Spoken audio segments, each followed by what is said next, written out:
نبی پاک صلی اللہ تعالیٰ علیہ وسلم نے ہر سال رمضان المبارک کے آخری عشرے کا اعتکاف فرمایا ہے۔ ایک سال کسی وجہ سے اعتکاف نہ فرما سکے تو اگلے سال 20 دنوں کا اعتکاف فرمایا۔ نبی پاک صلی اللہ تعالیٰ علیہ وآلہ وسلم نے اعتکاف کا جو مقصد بیان کیا وہ شب قدر کی تلاش بیان کیا۔ اعتکاف سے مراد یہ ہے کہ انسان سارا کچھ چھوڑ چھاڑ کے اللہ تعالیٰ کے گھر میں اس کی عبادت کے لیے، اس کو راضی کرنے کے لیے بیٹھ جائے، اور 10 دن جب وہ مسجد شریف میں حاضر رہتا ہے تو حضور صلی اللہ تعالیٰ علیہ وسلم فرماتے ہیں اللہ تعالیٰ اسے 2 حج اور 2 عمرے کا ثواب عطا کرتا ہے۔ اعتکاف کے اندر کچھ باتیں بڑی ضروری ہوتی ہیں، جیسا کہ انسان کو بلا ضرورت ہے تبھی مسجد سے باہر نہیں آنا، اس کو کوئی فضول بات نہیں کرنی، اس کو کوئی ایسا کام نہیں کرنا کہ جو شریعت اسلامیہ جس سے منع کرتی ہو۔ اس کے ساتھ ساتھ کچھ اعتکاف کے آداب بھی ہیں کہ اس نے 10 دن مسجد کے اندر رہنا ہے تو آخر اس نے کرنا کیا ہے۔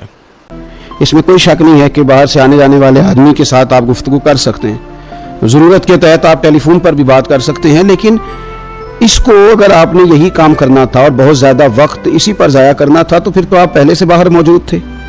اعتکاف میں آنے کا مقصود تو اللہ کی عبادت ہے۔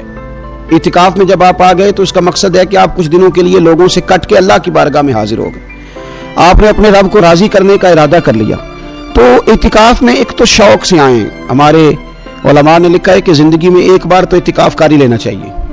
تو اعتکاف کے اندر جو کام ہم نے کرنے ان میں سب سے زیادہ اور سب سے پیارا کام یہ ہے کہ کثرت کے ساتھ قرآن پاک کی تلاوت کریں۔ نبی پاک صلی اللہ تعالیٰ علیہ وآلہ وسلم رمضان المبارک میں قرآن پاک کا دور فرماتے تھے حضرت جبریل امین علیہ السلام کے ساتھ، اور جس سال حضور کا وصال ظاہری ہوا اس سال حضور فرماتے ہیں 2 مرتبہ قرآن پاک کا دور کیا۔ 2 دفعہ حضور نے حضرت جبریل امین کو قرآن شریف سنایا اور 2 دفعہ انہوں نے نبی پاک صلی اللہ علیہ وسلم کو سنایا۔ تو بہت کثرت کے ساتھ قرآن پاک کی تلاوت کی جائے۔ ایک پہلو اور بھی ہے اس کا، اس پر بھی آپ توجہ کریں گے۔ قرآن مجید کو پڑھنا بھی ضروری ہوتا ہے اور صحیح پڑھنا سب سے زیادہ ضروری ہوتا ہے۔ تو اگر آپ کسی ایسی مسجد میں تشریف فرما ہیں جہاں آپ کے لیے بندوبست کیا گیا ہے تو کوشش کریں کہ وہاں قاری صاحب سے، عالم صاحب سے، امام صاحب سے آپ قرآن مجید کو سیکھیں، اور کوئی زیادہ مشکل نہیں ہے، پورے 10 دن آپ موجود ہیں۔ اگر آپ 10 دن پوری توجہ کے ساتھ قرآن مجید کے مخارج پہ لگائیں گے تو امید ہے کہ بہت حد تک آپ کو قرآن مجید سمجھنے میں، پڑھنے میں آسانی ہونے لگی۔ دوسرا، اعتکاف میں جب آپ موجود ہیں تو آپ کو کوشش کرنی ہے کہ آپ محاسبہ نفس پر توجہ دیں۔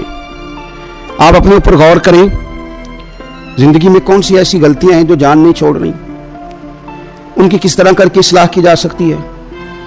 کون سے ایسے کام ہیں جو میں کرتا ہوں تو اس غلطی میں زیادہ مبتلا ہو جاتا ہوں، اور کون سی ایسے کام ہیں، کون سی ایسی جگہ ہیں جہاں میں جاتا ہوں تو میرا ان غلطیوں سے نکلنے میں مجھے وہ جگہ اور وہ کام مددگار ہوتے ہیں۔ تو اپنے محاسبہ نفس پر توجہ دی جائے اعتکاف کے 10 دنوں میں۔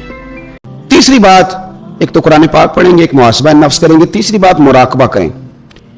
کچھ دیر کے لیے بیٹھیں، یہ غور کریں کہ رب تعالیٰ نے ہمیں نعمتیں کتنی عطا فرمائی ہیں، پھر یہ غور کریں کہ نعمتوں کے بارے میں، ان نعمتوں کے ساتھ ہماری عبادت کتنی ہے، ہمارا شکر کتنا ہے۔ زندگی اپنی کا حساب لگائیں، غور کریں کہ کتنا کچھ ہے جو ہمیں محنت سے ملا ہے اور کتنا ہے جو بغیر محنت کے ملا ہے، اور کون سی ایسی نعمتیں ہیں جن کا ہم نے شکریہ ادا کیا اور کون سی ایسی ہیں جن پر ہم نے کبھی توجہ ہی نہیں کی کہ یار یہ تو بہت بڑی نعمت ہے جو اللہ نے ہمیں عطا کی ہوئی۔